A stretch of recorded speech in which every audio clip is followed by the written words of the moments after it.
Ever experienced the greatest betrayal in a romantic relationship? Indeed, I have. My relationship with Sarah was once a safe harbor of shared pledges, but the minute she broke our vows, things took a sharp turn. She cried out in a defiant and desperate tone, "Please, stop what you are doing and come home to me. I do not want to lose you." However, my determination reverberated strongly. It takes two to make a marriage, Sarah. When one walks away from it, the marriage ends.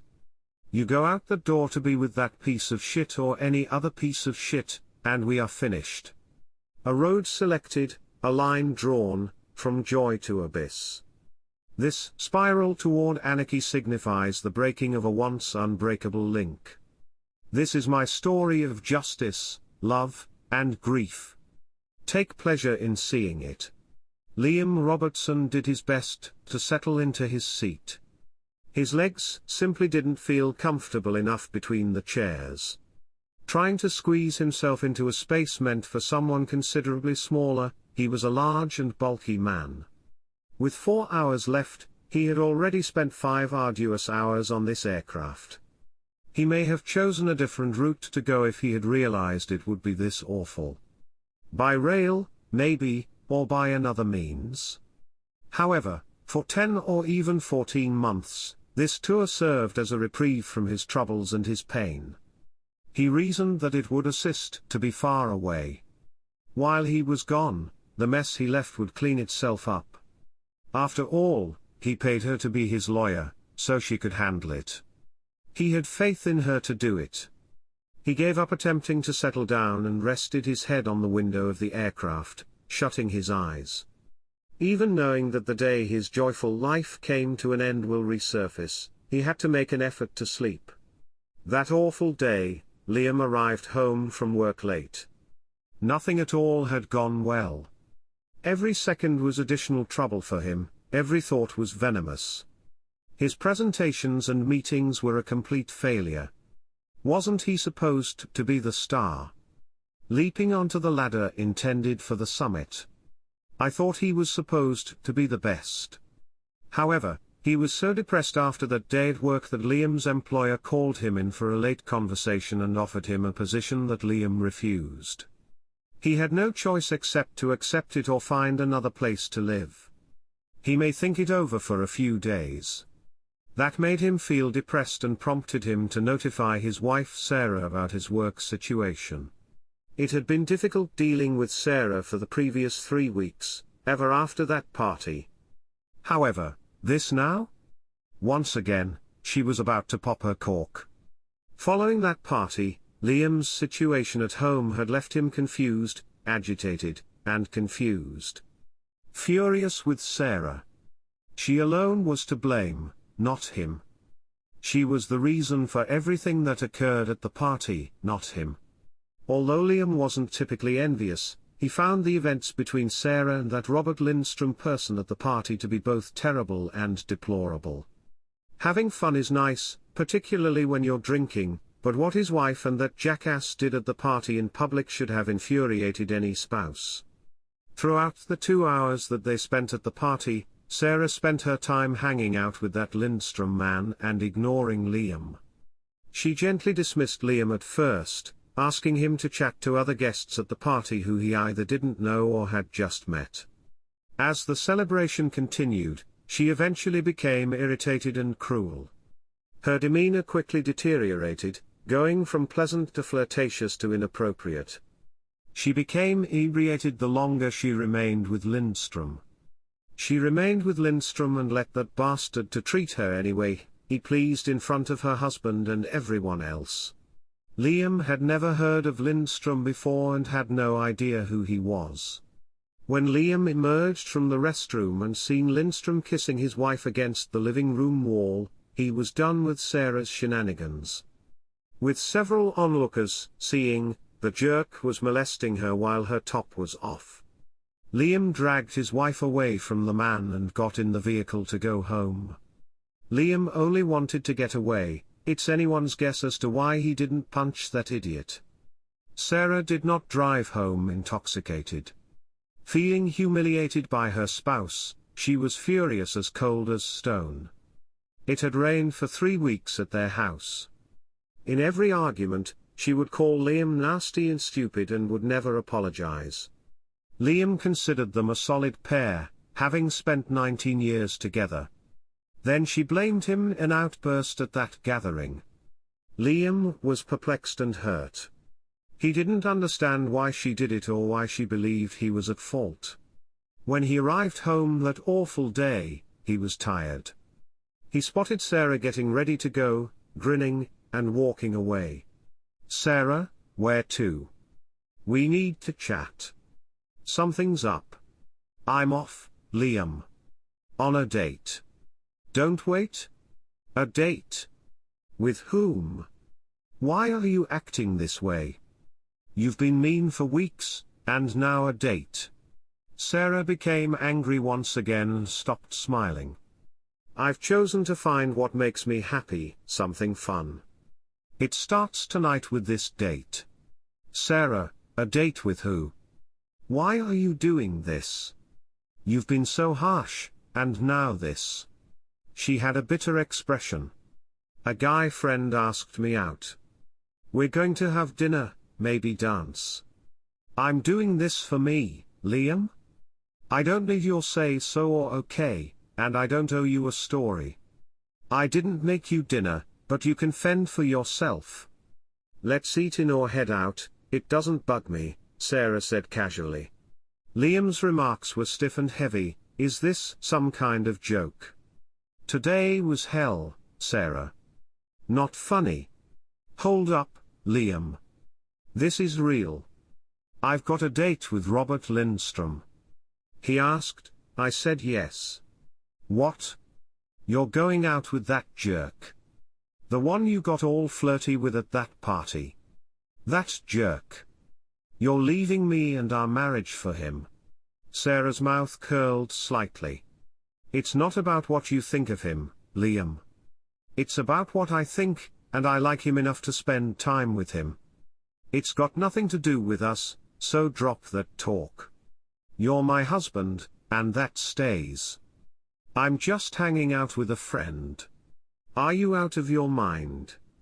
I don't get a say, that's what you're telling me." "Sarah, I mean so little to you, you just toss this mess at me out of nowhere." "Really? I'm just to take it? You cheating on me without a word? Well, you know what? I'm done with your mess. Weeks of you being mad, throwing fits, blaming me for your wild ways. Now you want to see other guys. No way. I don't get what you think you're doing, but I'm done. A marriage is between two. One walks, it's over. You leave for him or any other guy, and we're done." Sarah slammed the door behind her and rushed out, saying, "Quit the drama. You're acting like a kid." "I'm going." "Don't wait up." Liam was stunned as he stood there and heard the automobile drive off. His spouse departed to visit someone else. His spouse? How did this come to be? Why was she acting this way? Oh no. It was becoming dark outside, but Liam didn't realize how long he was standing there. With almost no conscious thought, he descended to the chilly basement, retrieved all of their baggage, and carried them upstairs to the spacious bedroom. Upon entering, his heart fell once again. The black sheets had obvious, disgusting stains on them, and the bed was a complete disaster. Taking out his phone, he took many pictures of the incident. His marriage had no chance left. After ripping the sheets off the bed, Liam threw them across the room. One by one, he packed the luggage. After they were filled, he searched for other bags to fill with his clothing and other belongings. He moved all of the belongings downstairs after organizing the drawers and closet. Turning off, he went to his office and opened the safe. Taking his passport, social security card, and half of the 10 savings papers, he set down 2 boxes of ammunition and 4 additional clips on the desk before reaching for his rifle. He did not bother to lock the safe, he just left it open. Seated at his desk, Liam studied his trembling hands. An hour or so later, he made himself start answering calls. "I apologize for phoning so late, Mr. Avery. Liam is this person. Is the position you offered available?" "Oh yes, it is, Liam." "Are you taking it, then?" "I am, sir. I'm in the middle of packing now. I would have waited until morning to tell you, but I've got a lot to do in the next few days. Need to sort out some legal and money stuff." "I get it, Liam, really I do. Sorry for the rush. You've seen your wife. This won't mess up your marriage." "No, sir, it won't. Just need to get things in order before I leave." "Saturday's the day, right?" "Yes, Liam, early Saturday morning.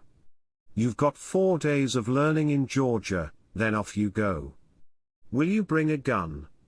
"You can, you know." "Yep, sir, I'll have a pistol with me." "Should I tell your helper all about it?"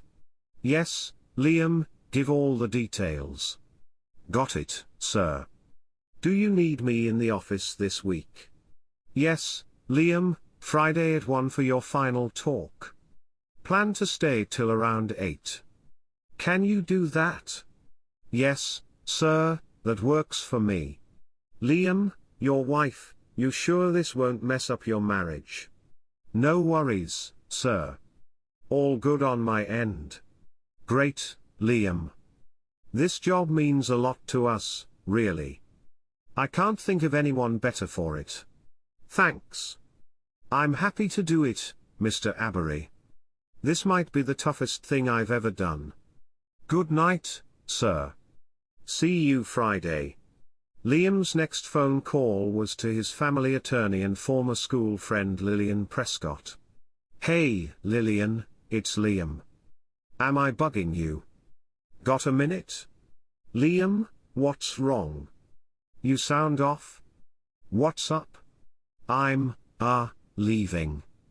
Sarah and I are getting a divorce. I'll be gone for most of it, so I need someone I trust to handle things.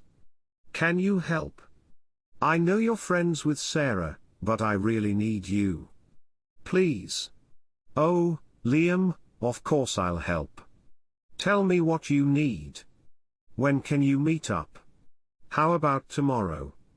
"I've got bank stuff first thing, should be free in 2 hours, anytime after 10 o'clock. How's lunch at 11? Mari's. You can tell me everything then, and we'll head to my office. Does that work?" "Yes, thanks. See you tomorrow?"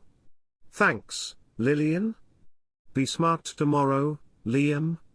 "Okay, I will. See you tomorrow?" He was going to have a difficult call next. He needed to explain the situation to Abby, his only child.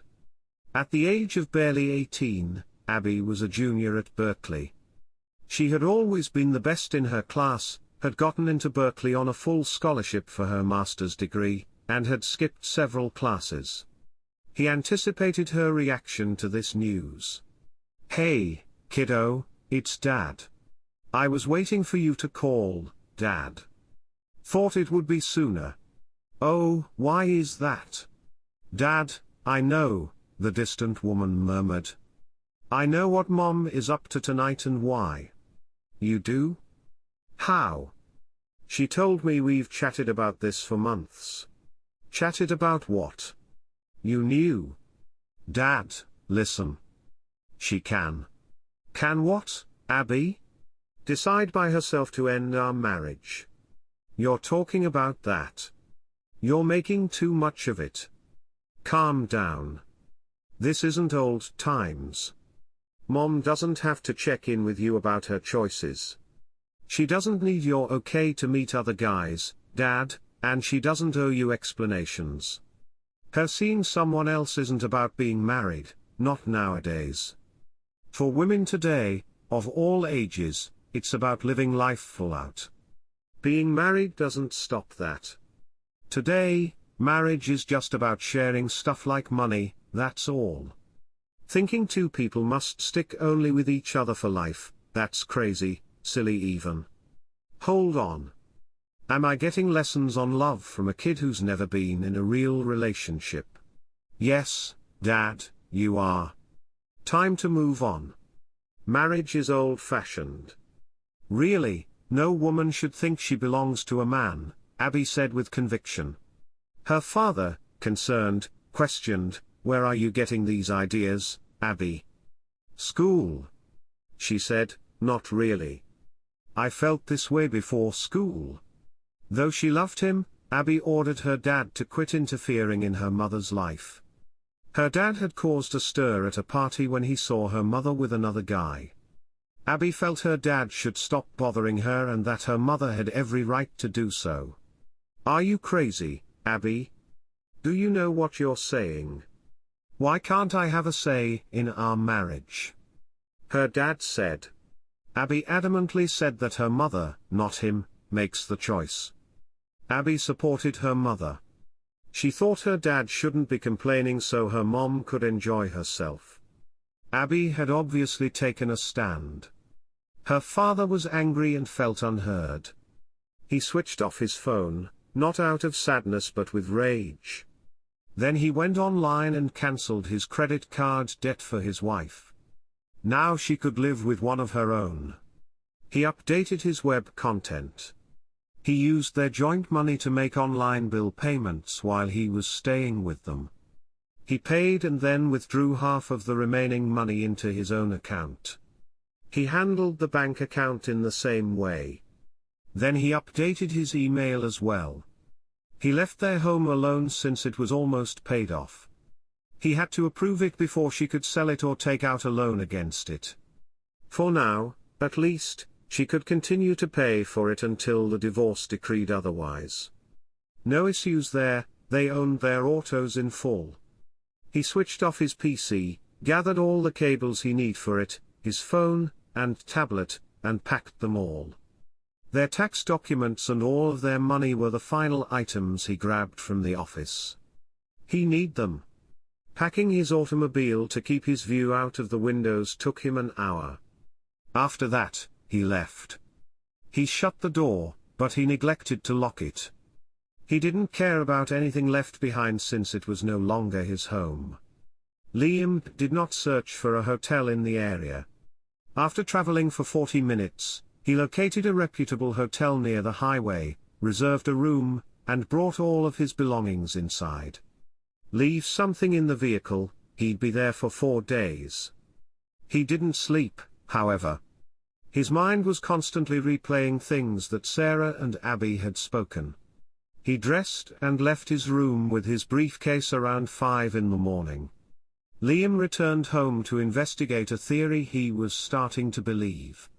The time was 6:10 a.m. once he arrived. Sarah's automobile was vanished from both the garage and the driveway. The lights were on inside and the front door remained unlocked. Okay, that's okay.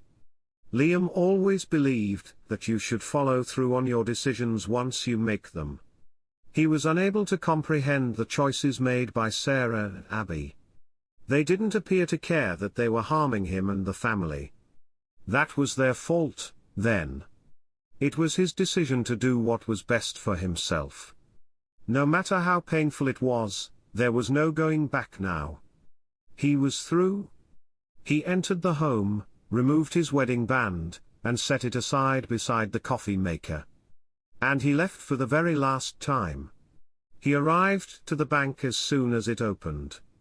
After confirming that his funds had been sent, he shut his account and left with a check. In addition, he took his money out of CDs, despite the fact that he lost some, because he didn't see any need for them.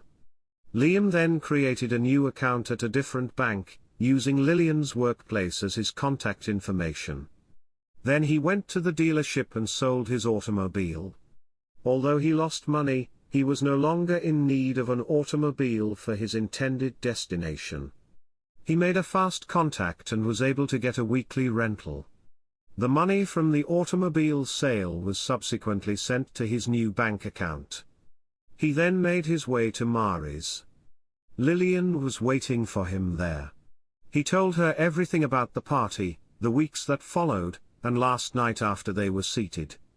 Lillian was obviously insane. Liam didn't eat lunch, so they didn't stay for it.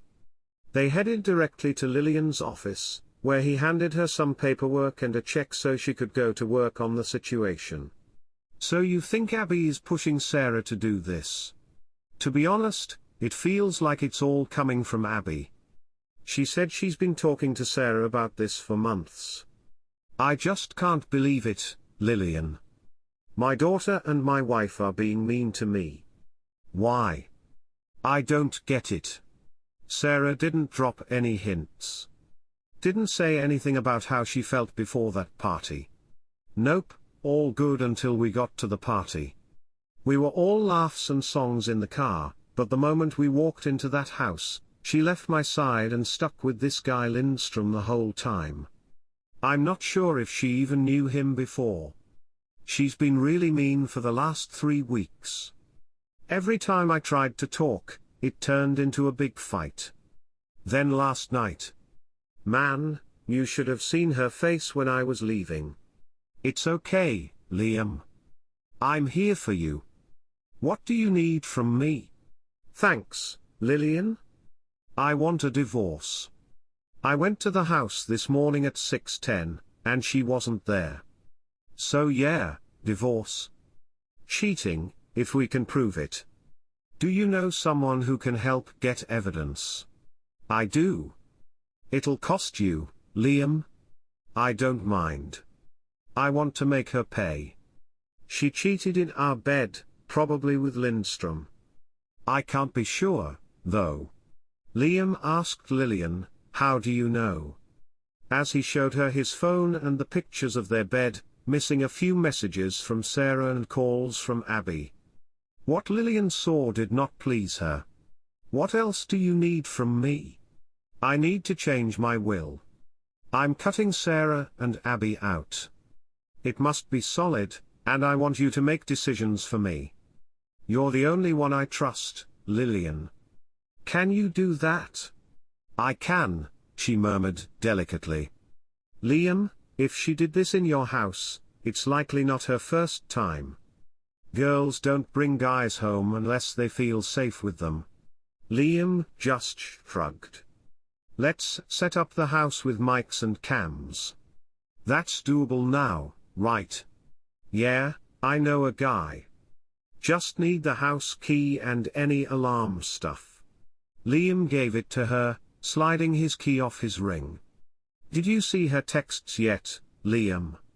After giving them a glance, he said, "Nope, haven't checked." At 10 p.m., the first message appeared. "The day before, Liam, won't be back tonight.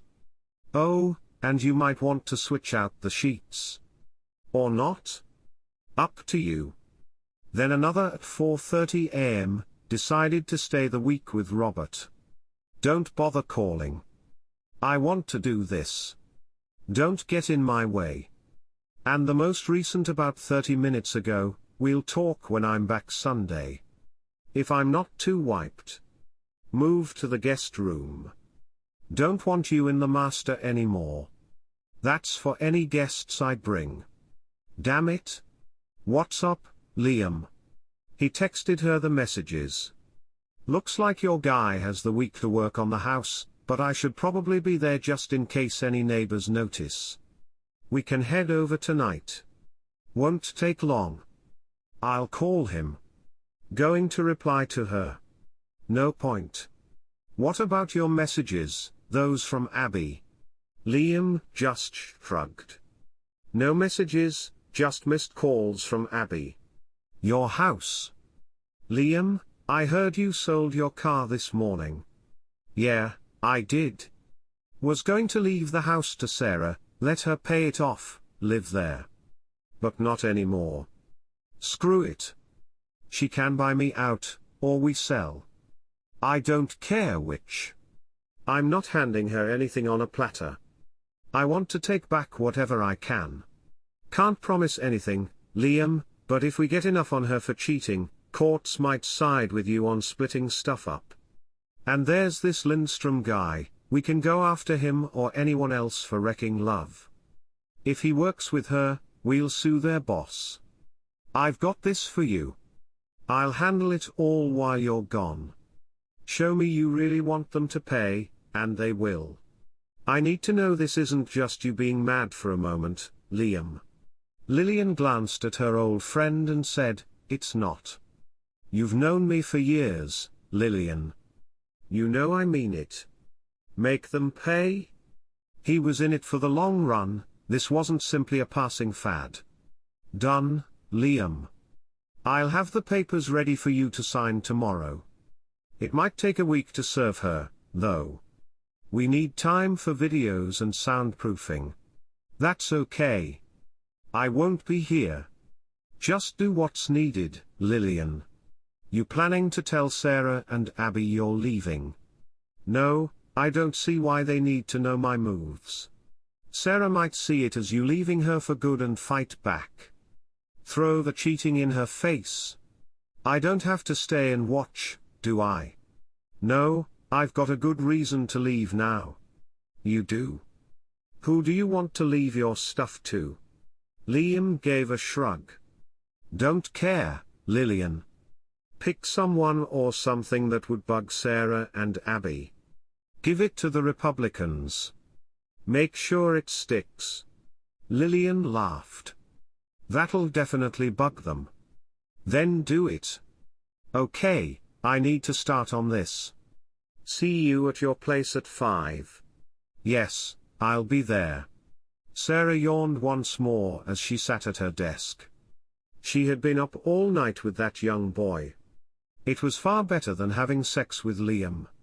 For an instant, she pondered why things were so much better with Robert.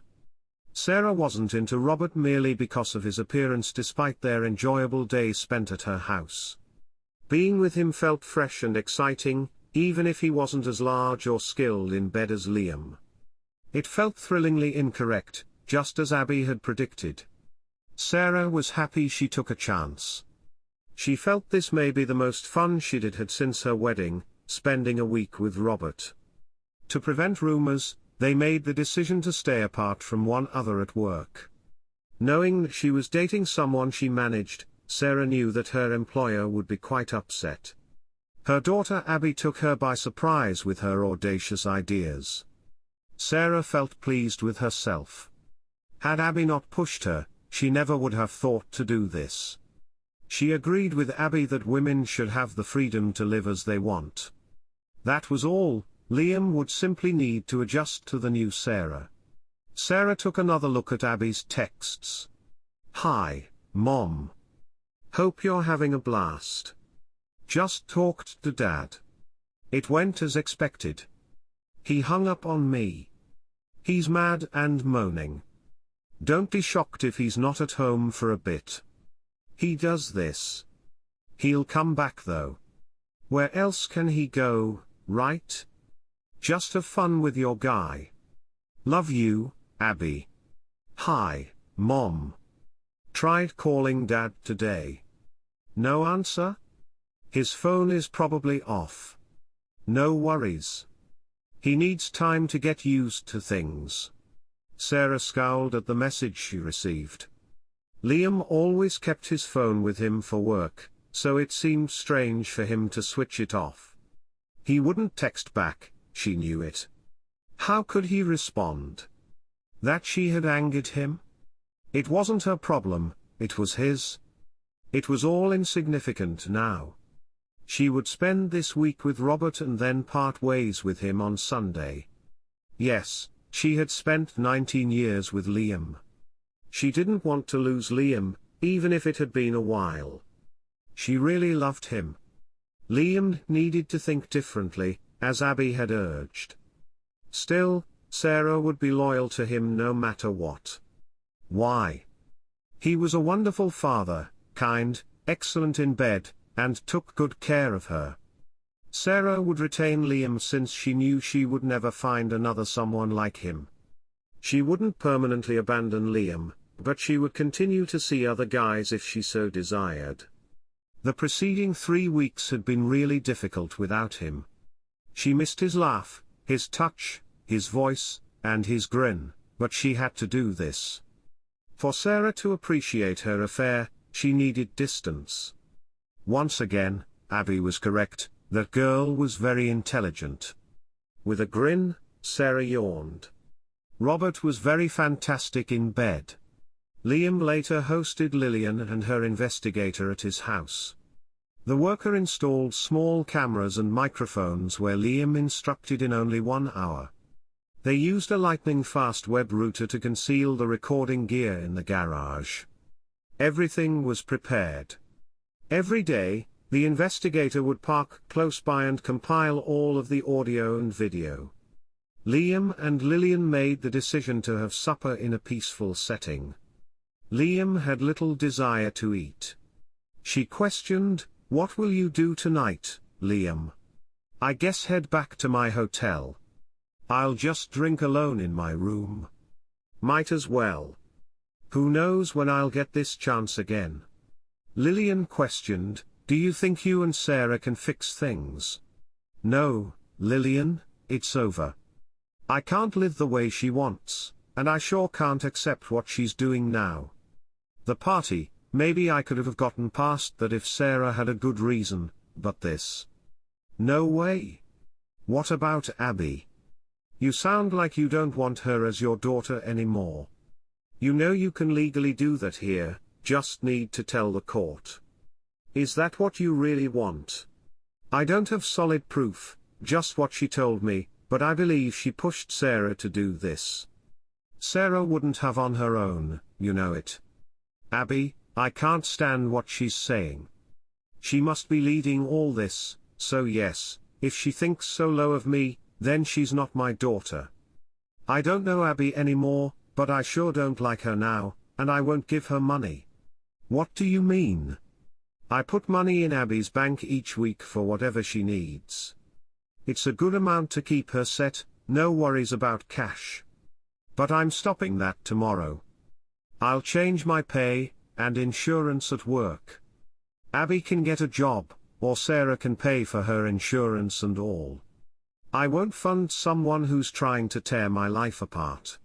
You know, you could also take Abby to court for making Sarah go away from you. You could do it if we catch her in the act. Yeah, and get what? She's broke. A judgment. So, what's that worth? Well, she can't buy big stuff then, like cars or a house. No credit cards or loans either, not even for school. It'll stick until she pays off or you drop it in court. She's an adult here, so you can sue her. She doesn't need to be here for it." "Ha! Okay, if you find enough proof, then let's do it. She should learn actions have consequences. I'm worried about you, Liam." "Why?" "Where I'm going, what I'm doing, it worries me. I've made a promise. I don't back out. The company needs me, unlike my ex-family. That must mean something, right?" "Yeah, I guess. Just don't do anything silly and get hurt. I don't think I could deal with losing you. You've been my best friend for almost 20 years. Liam grinned. When they first met in college, they hit it off. "I'll come back to see you at the very least. Maybe then we can dance." "Ha! You've owed me a dance for nearly 20 years. Maybe I should cash in before you go." "No, that might be bad luck. Wait till I'm back, and I promise we'll dance." "Liam, I'll hold you to that," he chuckled. "One more thing, what about your extra clothes? Storing them?" "Guess so. I hadn't thought about it. My place. I'll keep what you need to store. I've got the space." "Really? Amazing. That eases my mind. Plus, it means I'll see you again." Lillian chuckled. Liam deviated from what he told Lillian. He was not squandered. Yes, he drank, but just enough to ease his heartache and ensure a restful night's sleep. Upon awakening, he saw he had missed a few calls from Abby. She just sent one SMS, however, and left no more messages. Abby says, "You're not picking up, Dad. You have to stop acting like a kid and face that things are different now. You're just making it harder on yourself, and I don't want you to be hurt more than you need to. This change is going to be tough, but please, Dad, accept things as they are with you and Mom. Talk to me. I help Mom see things different, and I can help you too. I want to help you. Let's talk." As Liam read Abby's note, he scowled. Liam turned his phone to buzz and had a shower. She didn't want me to get hurt. Really? She helped her mom think differently. There it is. Now he knew for sure who made Sarah change. After that, he texted Lillian about Abby, and had a hearty breakfast. He initially went to the HR department at work after leaving the hotel. After making all the necessary adjustments, he was questioned extensively by HR Chief Nancy Baker. Frustrated, he told her that it wasn't her place to inquire. Startled by his response, Nancy remained silent. Although it was the last time, she did let Liam know that his children's money had been sent for this week. After the end of the month, Abby's health and life insurance would expire. His money would go to the new account the next time, but for this week it would go to the old one. Before he left, she had sent him a letter with his salary information for the previous month. Liam paused and turned to face Nancy. "I'm sorry, Nancy. My wife and I are done. It's not because I'm leaving for work. She's with someone else, and my kid is on her side. Now, my ex can pay for our daughter. I shouldn't have snapped at you, though. I'm sorry." Nancy gave him a strong embrace as she rose up. "Oh my God, Liam. That's so sad, especially now. If you need anything, just tell me. You know how to find me." "Thanks, Nancy. You won't talk about this, right?" "I'll only tell Mr. Avery, if he really needs to know." Liam nodded and grinned, saying, "Okay. Thanks. I'll be back on Friday afternoon." She gave him a hug and said, "See you on Friday." After that, he visited Lillian, who was waiting for him to sign all the paperwork.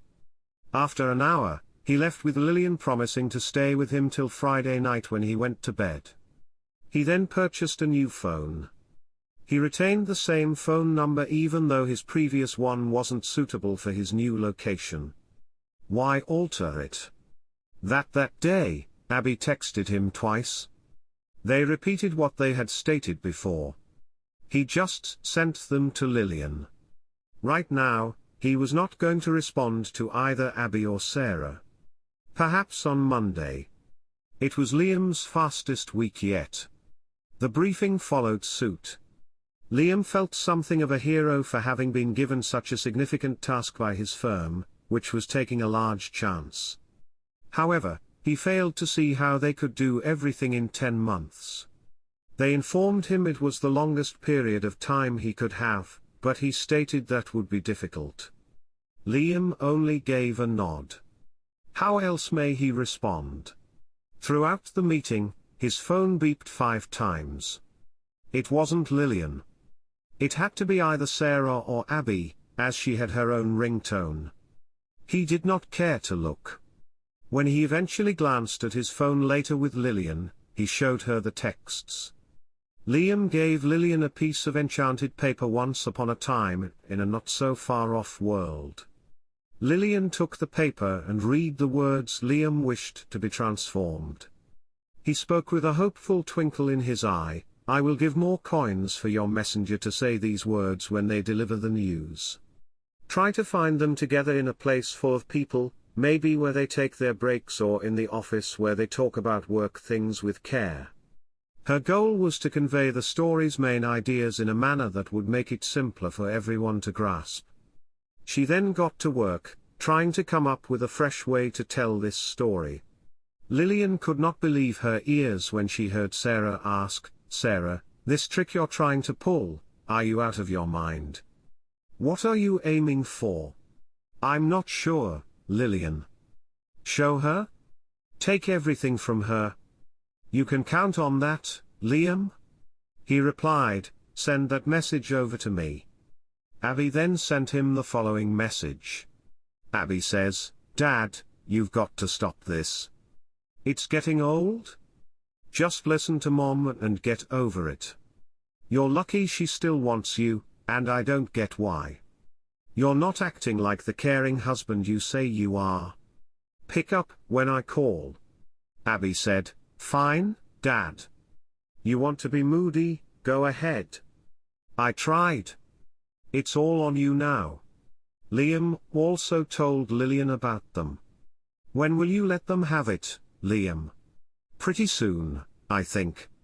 Sarah's bringing this guy home, so we'll have sound and picture for Sunday. That should give us a start, right? That sounds like a plan.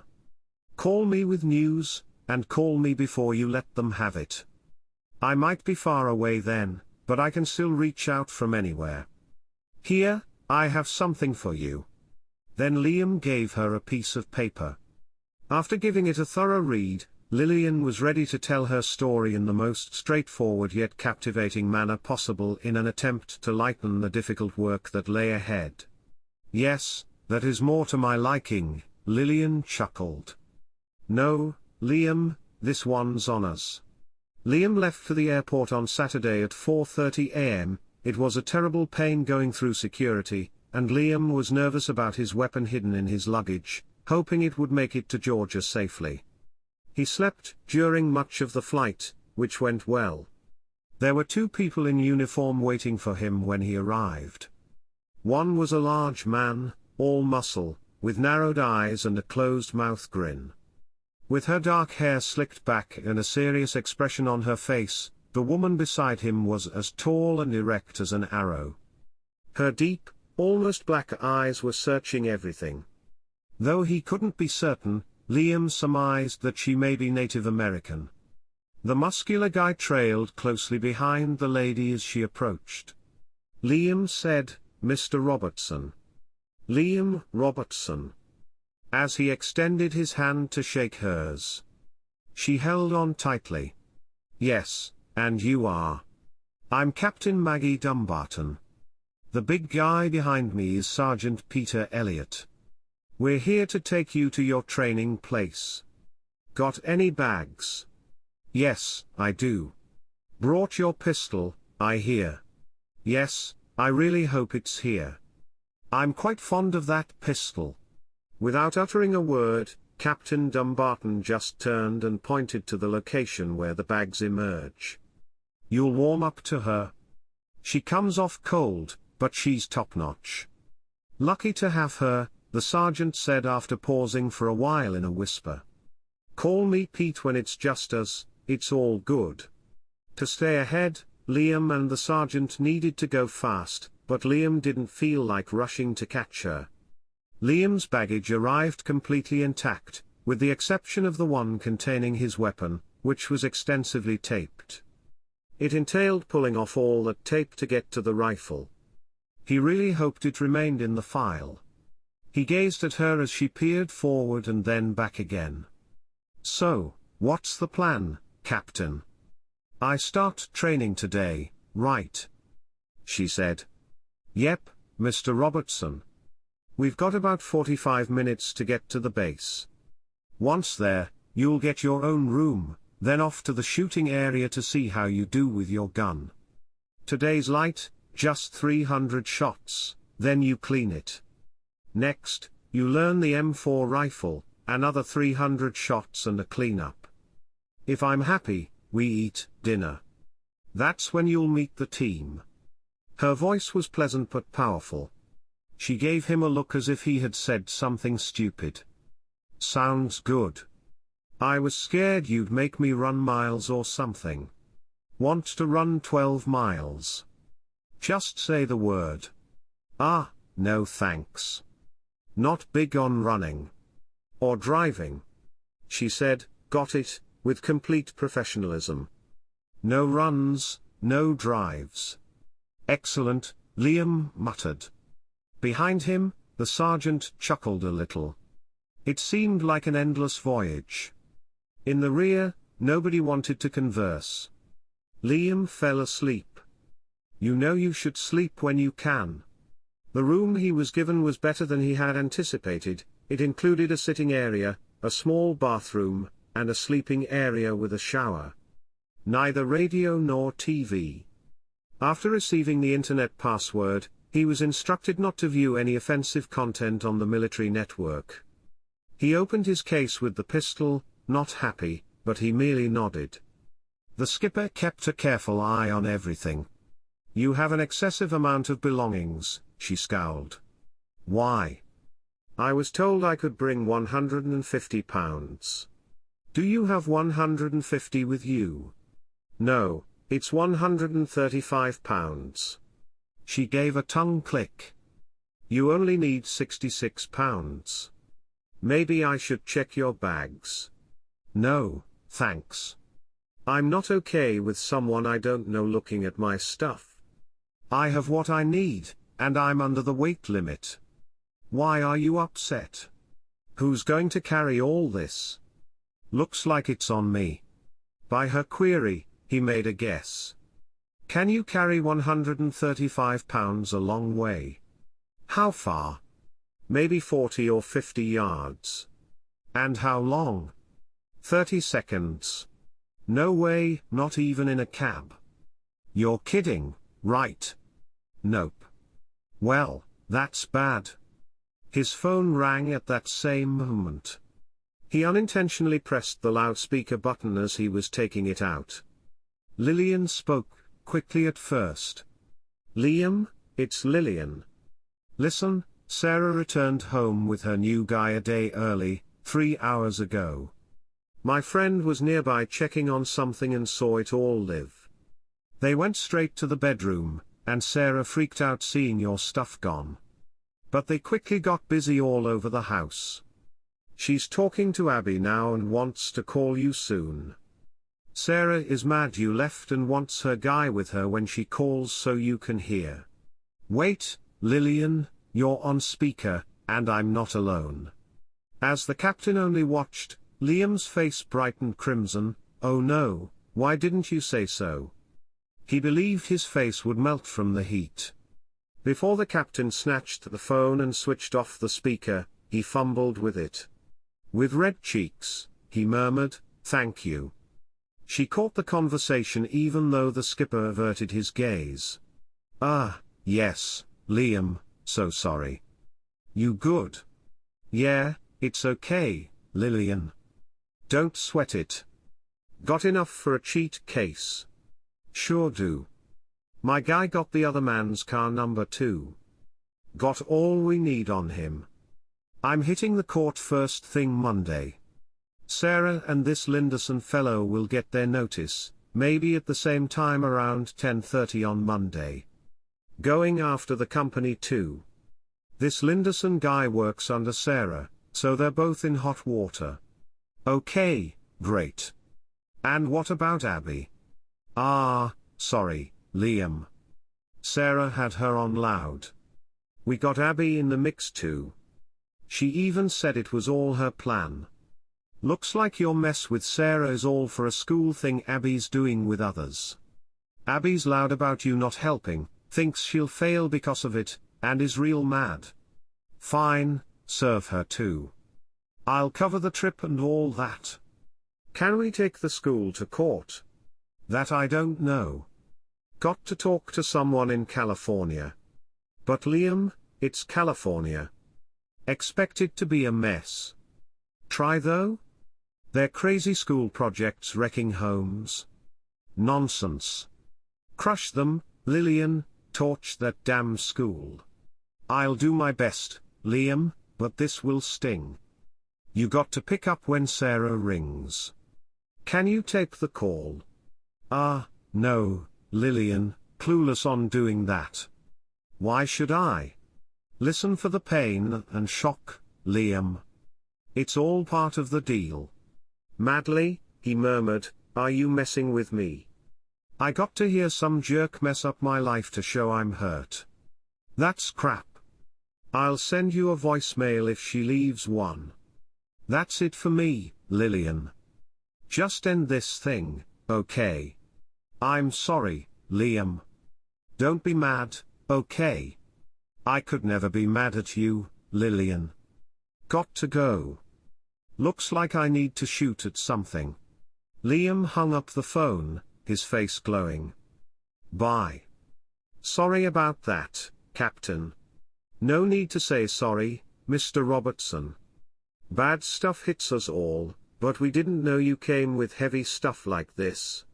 Didn't tell anyone, Captain, but I don't mind telling you. I think I need to know, Mr. Robertson. I'm in charge of keeping you safe for a year or so. Need to know where your mind's at. You get me? Yeah, I do. Really, you're with me for a whole year?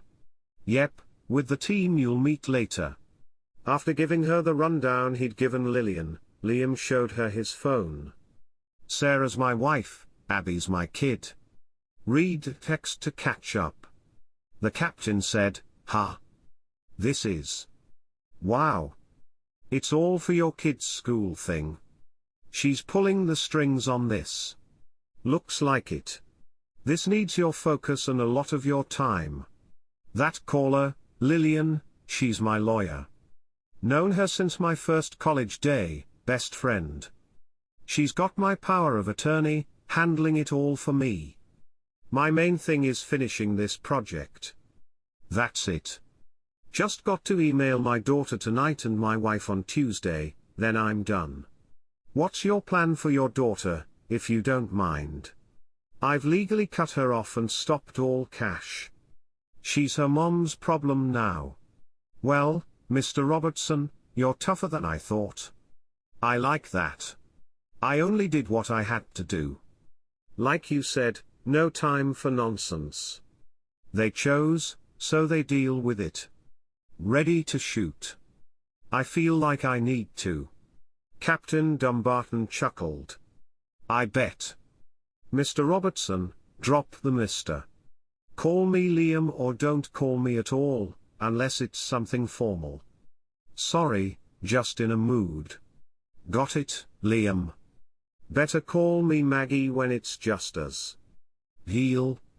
Liam laughed. "Deal? Let's shoot."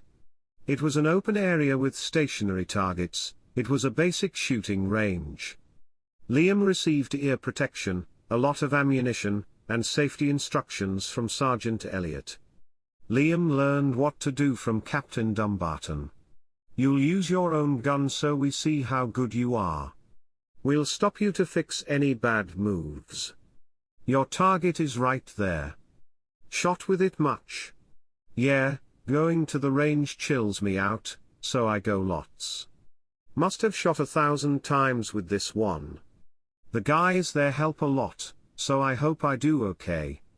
All right, fill your magazines, then keep the gun safe and not ready till we say start now." Quickly filling his 4 magazines, Liam followed the captain's instructions and was ready to fire. After starting, he rapidly regained his customary rhythm. Nobody intervened to stop him. "Excellent," the skipper said. "You were trained well? Your shots were close together, just as you aimed. But I have to ask, why did you hit the face, throat, and groin more than the heart?" Liam just shrugged. "I learned to aim for parts that would end a fight fast. It's a habit now." Captain inquired, "Did you use the gun sights?" "No, I point and shoot. I think I can't use sights now. I see the gun as a finger pointing at my target," responded Liam. "Smart and useful for handguns. That's best.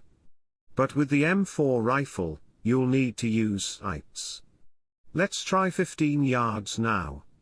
Liam's shot stretched out a little more at 15 yards, but he still made it. The captain replied, now, 25 yards.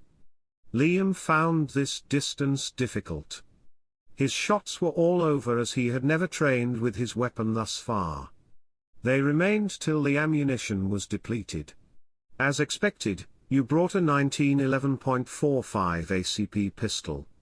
Not made for long shots, and it shows you've not learned to adjust at this range. We'll work on that.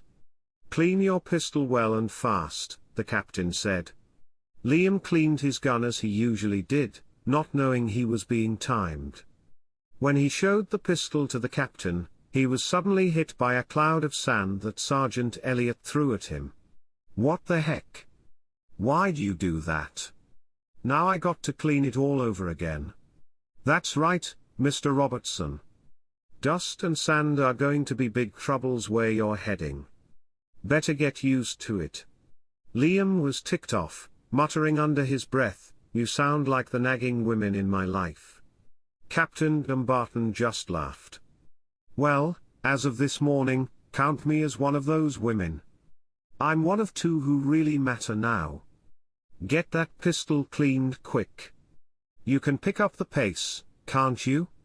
Caught slacking twice, the third round of cleaning his 1911, he kept it under cover from prying hands. Shooting the M4 was fun, but cleaning it was a nightmare with Sergeant Elliot always messing with him. By the end, Liam was steaming. Captain Dumbarton, being upset over how slow he cleaned, didn't help his mood a bit. He was grumpy heading into the mess hall for dinner. I don't usually eat here since I'm an officer, but this platoon is special. It's all for you. We've got 44 soldiers here, split into 5 squads. Normally, a lieutenant would lead, but I'm in charge for this mission. Captain Dumbarton introduced Liam to everyone in the platoon. He was good with faces, but remembering all of them was a tall order. The food was terrible, but Liam somehow managed to gulp it down with a grin, wondering if this was his diet for the next year. Sarah must have gotten sidetracked since she didn't call him that day. That night, back in his room, he sat down to write an email to Abby. He had no clue how often she checked this email, but it didn't really matter. She'd read it, or she wouldn't. He started without any greeting. This is the last time you'll hear from me. I don't have to tell you what I've been up to, but I'm not like you or your unfaithful mom, who I'm married to. I've made it legal to cut you off and take you out of my will. It's all done. You're not my daughter, my only kid, or my heir anymore. We're not family by law now. You made it, and I'm done with you. I couldn't stop it in time, so you'll get the last bit of money from me this week. And you should know I've taken you and your mom off my company's insurance plans. By the end of the month, you won't have health or life insurance through me. Not my issue anymore. Find a job and see what life is really like. I don't get why you did what you did to us and especially to me. I hope you're happy with what's happening. If not, it was all for nothing. I can't believe I had a hand in bringing you into this world. Obviously, I'm divorcing your mom. That's already happening. Don't call, text, email, or look for me. You won't find me. You and your mom made your choices. I've made mine. Liam wasn't happy with his message, but he was too tired to care. Whatever, he thought. It's fine. He sent the email and texted Lillian. He got no response from Abby, but Sarah was a different story. Her first text came late on Sunday. Sarah, where are you? I said I wanted you home today. Where are you? Rob is here to see you. You better come home now, or I'm calling a lawyer. Don't push me, Liam. Home now? Then early Monday? Sarah, have you lost your mind? You're divorcing me for cheating. Is this a bad joke? Why did you embarrass me at work? Why not call or come home? There's no reason for a divorce, Liam. You can't tell me what to do. I have my rights. No need for dumb lawsuits against Robert or my business. Just stop it and come home now, right away. An hour later. Sarah, have you gone totally mad? You kicked out our girl. What's gotten into you? Trying to push me around to get what you want. It won't work, Liam. Cut it out. Stop it now before it's too late. You're not like this. Late Monday afternoon. Sarah, hope you're happy now, jerk. I got fired today. So did Robert. Why go after him? He did nothing wrong. You'll pay for this, jerk. I hate you. Hours later. Sarah, come back, Liam, please. Let's fix this. Just a big mix-up. Come and let's talk. Let me show you I don't want to lose you. Please come back. I love you. Let me clear things up. You're making this a bigger deal than it is. Please stop and come back to me. Liam shared the texts with Captain Dumbarton to keep her updated at least. Then he sent all the messages to Lillian. They didn't talk until later that night. Hey, Lillian. Crazy day, right? Lillian laughed. You can't even imagine, Liam? We still got our cameras up, so it's been quite the drama at your old place. Sarah can't make up her mind between yelling and crying. She thinks it helps, and her new guy. He's just hoping to get close to her again. What a joke he is. And Abby. She got my email. Any news? Well, I went ahead with filing the lawsuit against her too. One of my guys is on it. Abby should get the papers by tomorrow morning. Best if it happens in her class. The school is also in trouble. They'll be hit first, and they know it's coming. Your court fight against the school. It won't win. But here's the scoop, Abby's task didn't need her to do what she did. That was all her and her pals. They made up the task and did it without their teacher checking. At first, sure, the teacher has some blame, but suing the school won't work. What will hurt them is the bad talk about them. What will happen is Abby and her pals will lose any free school money they had. That's already been settled and kept hush between the school and me. Abby's schooling is fully paid by the school, so without that, she's out. Unless she can find money, she can't. Your legal action means she can't get other help or loans. That's what you wanted, right? Yes, that's good. You good, Liam? Yeah, I am, I think. They keep me so busy here I don't have time to worry. Tomorrow might be different. Guess I'll feel it all then. Lillian, I'll let Sarah know she must talk to you for everything. Ready for that? Lillian laughed. Bring it on. Let her come with her lawyer. Will do, Lillian. Thanks for it all. I'd be alone without you.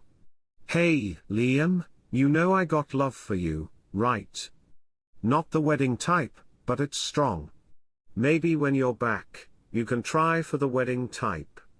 No way, cowboy. I need my sand to be by the ocean. Make that happen, and you have a deal. By Tuesday morning, Liam had his bags packed and was ready to leave. Liam had to leave Georgia for a military job. Just before going, he texted Sarah and Lillian. Liam, Sarah, you need a lawyer. Get one. Meet Lillian with your lawyer and bring your daughter too. She should be with you when you meet. Lillian can make decisions for me. Don't ignore her. I'm leaving the country. Won't be back soon. What Lillian does or says comes from me. You and I are splitting up. It's your problem if you don't have money or a job. You're on your own. I wish things were different, but you and your daughter made choices. Deal with them. Abby had just sat down, feeling sleepy. She had been up all night because of an email from her dad. Her mom was no help. Abby was mad at her dad. Can he just cut her off like that? Was that even allowed? She didn't know, but it didn't matter. She was ready to fight. Her dad was wrong to blame her for his problems, and she'd prove it. As her professor began the class, two people walked in. One was the dean, and the other was a young woman in normal clothes. They talked to the professor, who then said, "No class today. Can the following students come up, please?" The professor called Abby, and her project group up. Most students left fast, but some stayed, their phones out, making a video of all that was going on. Abby and her crew stood in front of the teacher, the dean, and the young lady who stepped up. "Abby Robertson, come here and face me." Abby looked upset but didn't move. "Abby Robertson, come here," the dean said, looking mad. "Come here, Miss Robertson, now." Abby moved, feeling her legs get weak. The young lady gave Abby an envelope. Abby took it but wasn't happy. "Abby Robertson, you have been cut off. This paper says that Liam Carl Robertson, who was your dad, doesn't see you as his kid or heir anymore. Do you get what this means?" I don't know what's going on," Abby said, lost. "Just tell me yes or no. Do you get it?" Yes, I get it, but..." "Good," said the young lady, as she gave Abby another envelope. Abby didn't want this one. She felt like running away, her eyes wide. She saw the dean look at her like he didn't like her. He nodded at the envelope in the lady's hand, telling Abby to take it. Abby's hand shook as she took it. "You have been served," the woman said. "This says you broke up the marriage of Liam Carl Robertson and Sarah Ann Robertson because of what you did. Do you get what this means?" Tears were in Abby's eyes, and she shook. She felt sick. "Say something to the lady, Ms. Robertson," the dean was mad. "I get it," Abby said, her voice shaking. One by one, the rest of the group got their own bad news. Someone even threw up. It was all on video, including when the dean told them they lost their school money. Without it, they couldn't stay in school. He told them to get a lawyer fast. Then he and the teacher left. The mean lady stayed behind with Abby and her crew. She was icy. "Liam Carl Robertson wanted you all to know that what you do comes back at you. You're going to feel the sting for the mean and hurtful thing you did to his life and him. I wish I could see you all get what you deserve for hurting him so bad. You're the worst," she said, and stormed out with her friend who was filming. They sent the video to Liam. He watched it with Captain Dumbarton, tears in his eyes. He didn't want to do it, but you get what you give. The captain watched with a hint of a proud smile. 3 weeks later, Lillian was ready in her office meeting room for Sarah and her lawyer to show up. Sarah picked Charles Baker as her lawyer. Lillian had beaten him in court many times before and couldn't wait to do it again. When Sarah, Abby, and Charlie walked in, led by Lillian's clerk, you could tell Sarah and Abby were scared. Good. Charlie acted all big and sure of himself. What a joke. Ready to start. Anyone want coffee or water before we get going? Lillian asked. Charlie wanted coffee, like always. Abby asked for water. Sarah stayed quiet. Okay, Lillian said, handing out a piece of paper to each person at the table. This talk is being taped. This paper shows Liam Robertson picked me to speak for him when he's not here. Take a look, please. As they got their drinks, Charlie glanced over the paper while Sarah and Abby took their time reading it closely. Lillian then gave Charlie a folder. You'll want to go over this with Sarah. Inside, there are videos, voice clips, and texts, plus written proofs where Sarah chooses to break their marriage in a very hurtful way, Lillian said. Lillian, Sarah spoke up. Call me Miss Prescott, Mrs. Robertson, and talk through your lawyer, Lillian replied sharply. She handed Charlie another big folder. This one has videos and written truths from 4 kids who told the story of how Abby, with her mom's full help, planned to ruin Liam's marriage and hurt him on purpose. They all said they'd talk against them in court. Charlie, you're also helping Abby in her fight against Liam's decision, correct? Yes, that's right, Charlie said. Well, good luck, Lillian said with a cold laugh. But really, just drop it after you see what's in these folders. We'll see, Lillian, but we need to talk about how your side will help Mrs. Robertson until the court date. A phone rang, and Lillian hit a key on her laptop. The big TV screen behind her lit up with Liam's face, but the picture was fuzzy and kept cutting out. Liam was there, big in the frame, but you could also see soldiers close to him. One lady had her hand on his shoulder. Hi, Liam. Sorry for waking you. Thanks for being here, said Lillian. It's okay, Lillian. What do you need me for? I need to make sure of something. Liam, do you still want to go through with the divorce just like you said before? Lillian asked. Yes. As I said, I'll give her nothing. She can search garbage for all I care. Just end this, Lillian. Get that woman out of my life for good. I will. Next, do you still want to go ahead with those court cases you started before you left, the ones against people for ruining your marriage? I do. All of them. Show no kindness, Lillian.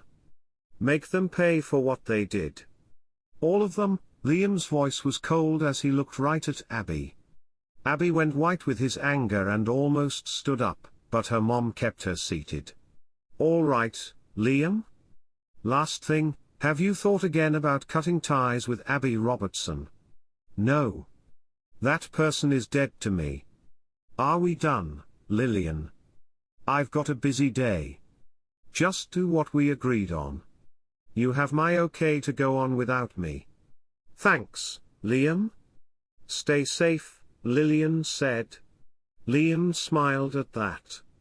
Yeah, he said, pointing to the tough captain next to him with his thumb. Not much choice with her always by my side. She's strict but keeping me in one piece. But you got to like her. She's looking out for me. Liam shifted back a little, and everyone in the room could see he had a gun in a holder across his chest. Sarah caught her breath when she saw it. Liam, where are you? What are you up to, Liam? Sarah asked. Liam's face turned into a frown, and he hung up the call. Sarah turned to Lillian with fire in her eyes.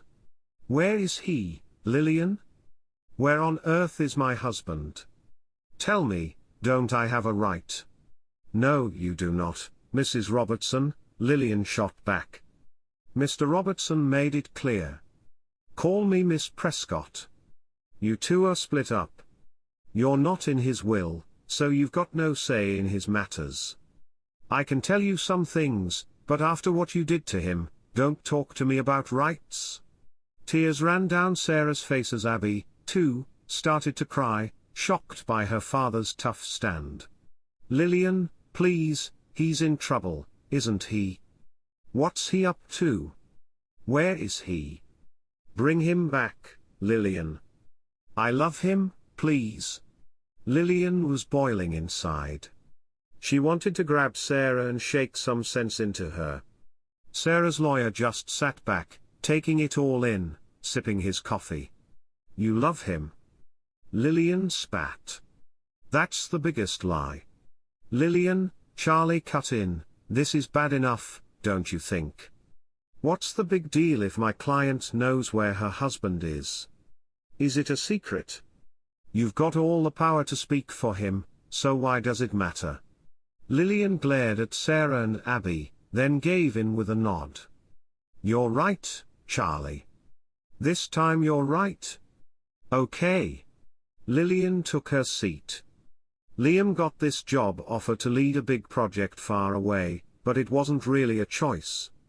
Take it or leave the company. He wanted to quit. He planned to talk it over with his lovely wife before making up his mind. The day he got the news, the day he wanted to talk it out with you, Mrs. Robertson, was the day you told Robertson you were off to see your friend Robert Lindstrom. In that short chat, you made it clear to Liam you chose your lover over him. You turned your back on him and your marriage that day. No matter what excuses you made, you left Liam behind.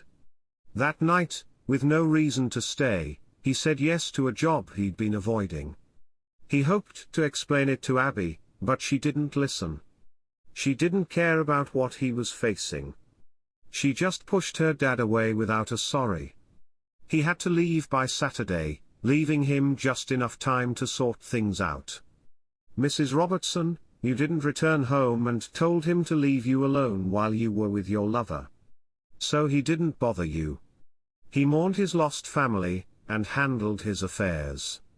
He left early Saturday, spent 3 days training with weapons at Fort Benning, Georgia, then flew to Iraq. He moves between Iraq and Afghanistan and will do so for the next year. The woman with him leads his security team. Her job is to keep Liam safe. Now you know he left because he lost his wife, his daughter, and his family, all because of you two. Don't talk to me about rights. You both make me sick. The room got quiet except for Sarah's and Abby's cries. Charlie looked uninterested. Okay then. As for the split, my client wants it all. No way she gets nothing. No cash help at all. She will either pay my client for his part of the house or sell it. We've got her money records, so we know she can pay him off. What? How did you? Come on, Charlie. My client did all the money work in the marriage. He could look at her bank stuff because she let him. She never said he couldn't. Even now, that doesn't matter. Lillian, she's got no job right now. That's not my client's fault. Her bad choices got her fired, not Liam's doing. He shouldn't have to pay because your client messed up. Lillian, no need for that. Save it, Charlie. It is what it is. My client still owns part of the house, so I got into the house. I even got it checked for its worth after taking out Liam's cameras. Lillian pushed the house's worth papers across to them. You know my client should get most of the house's value. If cheating is proved, even more so since his money mostly paid for the house. I've got all the records showing his bank covered it. Your client, even with a job, never paid once for the house. Charlie looked at the papers, then shook his head. We'll see, Lillian, but okay. Go with that. There's also a case where my other client, Abby Robertson, wants your client to cover her school costs, living costs, and give her money like before. Lillian laughed. No way. Abby Robertson is not my client's problem or family anymore. She won't win against my client, so don't bother.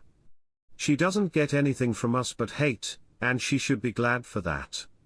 Charlie, it's no use. Her 4 friends spilled everything. They gave us voice clips and notes of their plan, even their half-done schoolwork. They didn't get any deal for this. They'll all stand in court for my client against his wife and Abby. It's clear Abby led the scheme, and Sarah was in on it too. Your client is just burning cash now, but that's on you. They won't get a dime from us. Why are we even here, then, if you won't budge? What's the point? Charlie asked. 2 reasons. First, to show you the proof we have against you. Second, so your clients could see Liam Robertson and hear his side. They saw him, they know he's serious, right? Lillian didn't look at Sarah and Abby but at Charlie. Then Sarah said, "I'll fight the divorce. I don't care about the proof. I'll ask for therapy." Lillian's laugh cut through the room. "Sure, get the therapy order, but know this, I'll be there in place of your husband. I speak for him." "That's not right. I want to talk to my husband." "Explain." "You had your shot," Lillian shot back. "Both of you did. Time to own up, accept Liam's terms, and walk away. Maybe he'll come around, but I doubt it." "Lillian, these folks are my clients." "You can't talk to them," Charlie said. "Then you do it, Charlie. Right now, I'm a bit kind because I used to be friends with your people, just a bit. Make me mad, and I'll take everything from them. I hate them for what they did to my friend. Try me, Charlie. They'll be left with nothing." "Ah, I get it, Lillian. Let me look at what you've given me and talk to my people. You've got till Friday, end of day, 5 p.m. not a second more." "Charlie, that's crazy. Here, I'll make it easy. Look at the videos of Sarah with her friend. It'll take you 10 minutes to see she's got no chance in the divorce. Spend a couple of hours on the stuff from her daughter's friends, and you'll see Sarah and Abby are in on it, no question. Spend an hour on your people plotting against Liam Robertson. Take 20 minutes on Sarah's money papers. You'll see where you stand by today, Charlie. These are not requests from my client. If you don't agree by Friday close, I'm going after everything they own. They wrecked my client's life on purpose, I'll wreck theirs. Lillian, I've never seen you like this. Be careful. We should keep things professional." "Forget it, Charlie. You know I went to Judge Merkel's court. I used to work for her. She's seen all this, talked to Liam twice, talked to Abby's friends, and seen their words. You'll have your chance, Charlie, fair right? I give you 7 minutes to tell your case, then you're done. Bet you, Charlie, Sarah Robertson won't keep Liam's name after the divorce. Keep it simple and to the point, short words, varied lengths, but make sure the message is clear and strong. You best bring her birth paper to court 'cause she's going to leave there with her old name," said Lillian. "No way. That can't happen. Want to bet? Coffee for a week.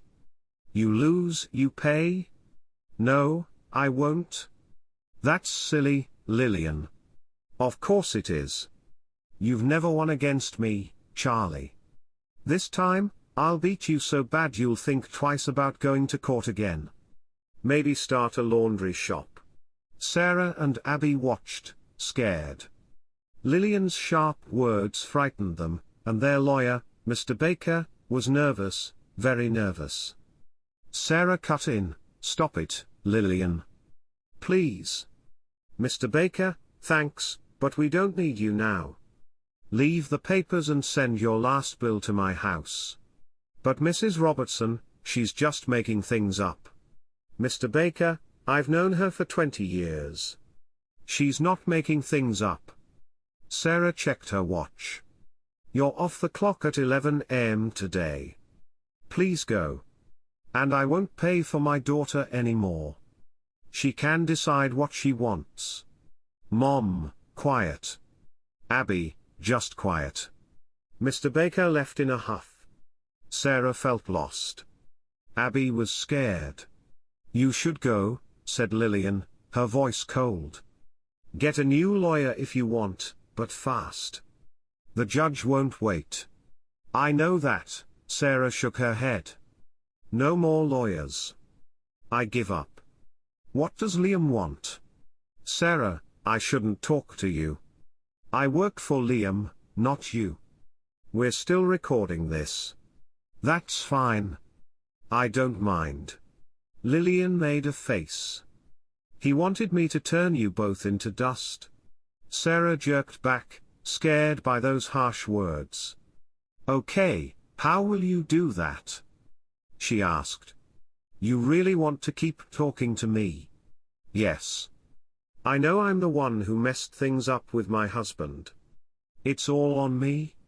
He didn't do anything to deserve how I treated him, how I made him feel small. What's my punishment? Did you read the divorce papers? I did, but I can't say I remember all of it.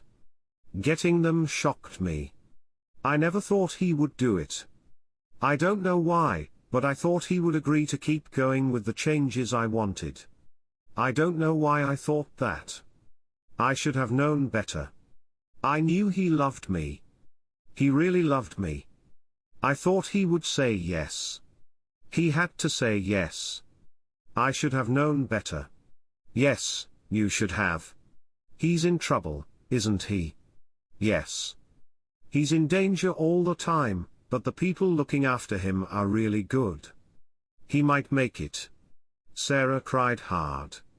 He was going to leave his job, she cried. That's what he told me. He planned to until you came up with your crazy idea. Abby could have helped, but she didn't care about him either. I'll pay off the house and give it to him. He doesn't want the house. He said he'd never go back there, not after what you did in Liam's bed. Then I'll sell it and give him all the money. That's a start. What else, Lillian? You won't get any money from him. No alimony, nothing for you or Abby. Well, definitely not Abby. That means no kind of insurance, nothing.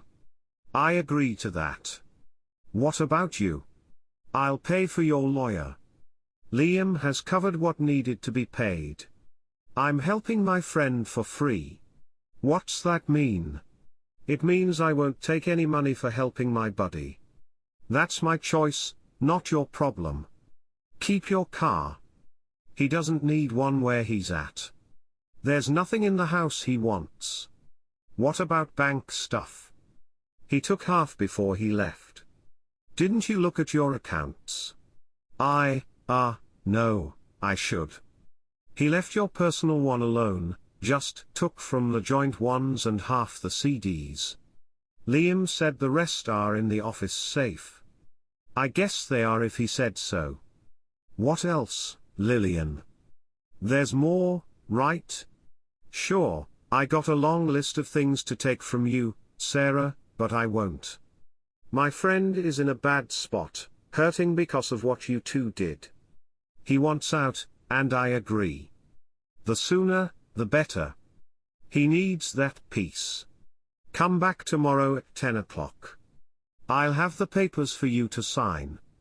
Sell the house, the divorce can't end until that's done, so be quick. Also, what's your maiden name? Liam's clear, you won't keep his family name. He's right, you don't deserve it. Neither of you. Sure, Haskell. I was born Sarah Ann Haskell. You'll go back to that name when the divorce is done. Then anything else for me? Yes, Lillian. What about the lawsuit against Abby? That's not for you to handle. She's my daughter. No, Sarah. The troublemaker is an adult who broke her family, your marriage, and her dad. She can talk for herself now or talk to the judge. I don't know what to say. It wasn't meant to go like this. Well, it did, you fool. How did you think it would end? Did you believe Liam would just give in to your silly mistakes? Don't you have any respect for the man? Abby was crying hard. He worked so hard, he should have said yes. You fool? Worked. You hurt your dad over some papers. Did you even check those papers? Were they a joke? This is crazy, Lillian, Sarah said. Just stop, Sarah, Lillian interrupted. And your friends, Abby, did they do this dumb thing to their folks too? Abby nodded.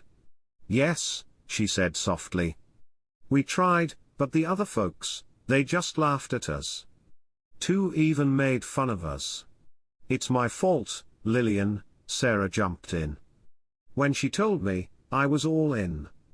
I don't know why, it just felt right. I didn't want to lose Liam. No, but I wanted more. Her plan hit me. I was true to Liam our whole merry, but then I told myself, it wasn't cheating on Lee. I was just changing our rules. I was freeing me. That's what I told me at least. My God, Lillian said. And you, Abby, did you think to tell this to Liam when you told your mom? Did you?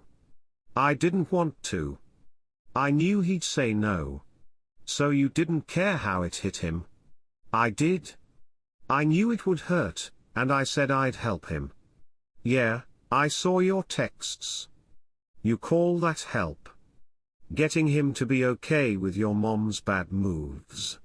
No, I wasn't. I didn't, Abby sobbed. Lillian's stare hit Abby, then moved to Sarah. Smart she is. This is smart. Now, Lillian, Sarah said, you two make me wish I wasn't a woman. You're a mess. Tell me, Abby, you're smart. Will you fight Liam's claim? I don't want to. I wish it had just gone away. We all wish for things. He's suing you for a lot. What will you do? Abby sobbed. I don't have that much money. I can't deal with this. Please make it go away. You haven't said sorry for hurting Liam. You know what? That suit will stick to you forever. You earned it. Own up to it. I can't. Then you're stuck, Lan. Please, we should be punished. She lost her scholarships, she can't get loans or grants. I got another job, it pays less, but I'll take it. Let's make a deal. I can pay if it's fair. I don't care about her school. She wasted her chance. You can't pay for her mistake. She must face it. Maybe Liam would? No, I speak for Liam. It's me or the court. She'll lose in court? Fine, Lillian. How much? Tell us a number to calm your and Liam's anger. Lillian sat back, eyeing Sarah, her jaw tight. This is a one-time deal. Abby has to take it now or go to court. Got it? Yes, Abby said, wide-eyed. I get it. You owe $250,000. Abby, you need a full-time job and pay us from your checks. You can go to night school if your mom pays, but you must work and pay this debt on your own. Change your last name too. You shouldn't keep Liam's if you bail on this. I'll sue you for $1 million. Abby's eyes popped wide, and her mouth dropped open. Then she fainted, hitting the floor. Sarah rushed to help her. Lillian didn't look at them. Sarah helped Abby sit back up and used water to wake her up. Once Abby was up, Lillian asked, done with the drama. Need to cry more? Tell me, are you in, Abby, or not? Sarah tried to speak, but Lillian stopped her. No, Abby talks. Yeah, I'm in, Abby said, crying again. Lillian made a sound. You have 3 weeks to land a job. Show me you got one and how you'll pay to a bank account I'll give you. Come back with your mom tomorrow to sign the deal. Now you two need to leave. You make me sick.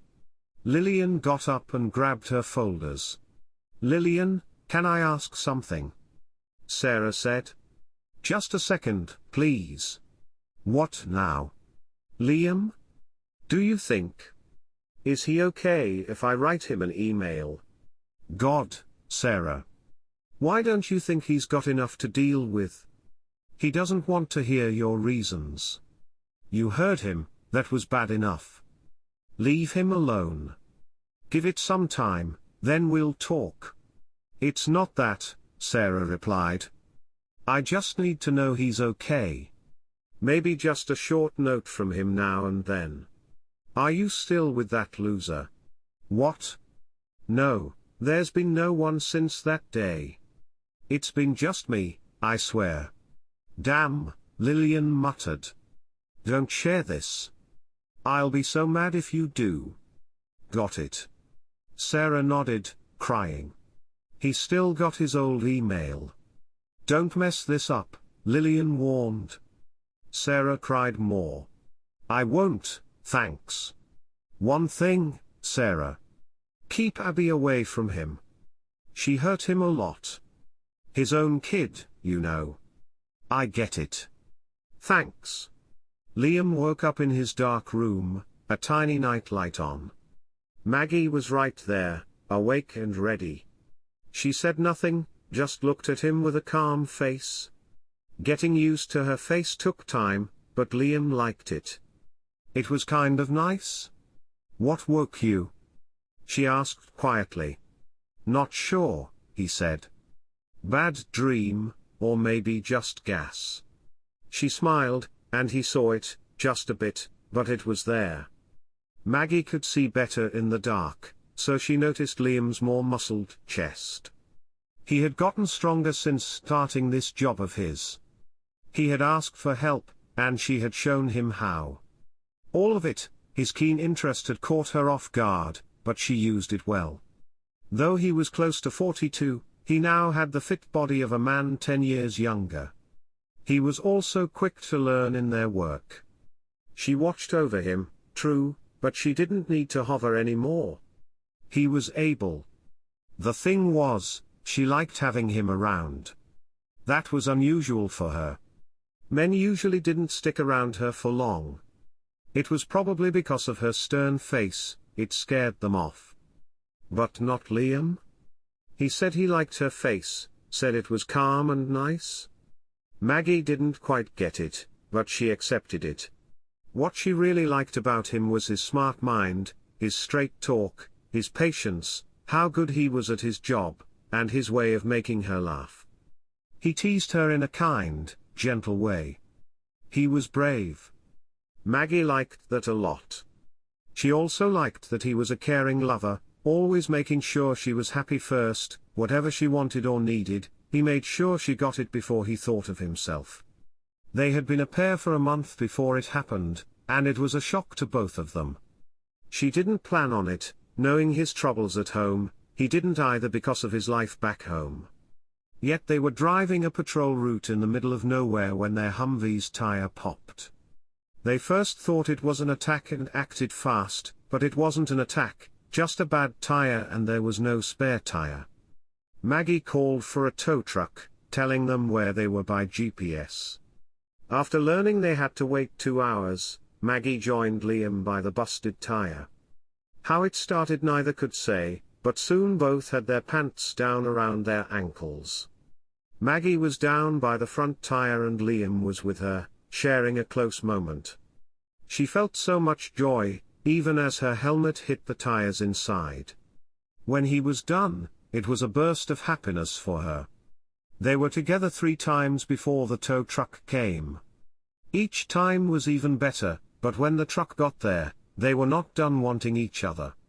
To the outside eye, they seemed normal. When help arrived, Maggie was all serious and Liam was just looking at how the big tire was fixed. They got a spare tire and the truck went off. They went back on their way, not talking about their moments but still finding ways to touch, a hand here, a leg there, whatever they could manage. They both got it. Things like this were not looked at kindly. Maggie was right there with Liam when he talked to his lawyer on a video call. She touched his shoulder the whole time. She saw his future ex-wife and his daughter for the first time. She wondered why the woman had left Liam, especially in the way she did. Maggie didn't think much of the daughter either. She felt that neither of them were right for Liam, but her hand on his shoulder said a lot. The captain thought it was just to show support, which was partly true but not everything. The words spread fast in their group, They heard why and agreed quietly.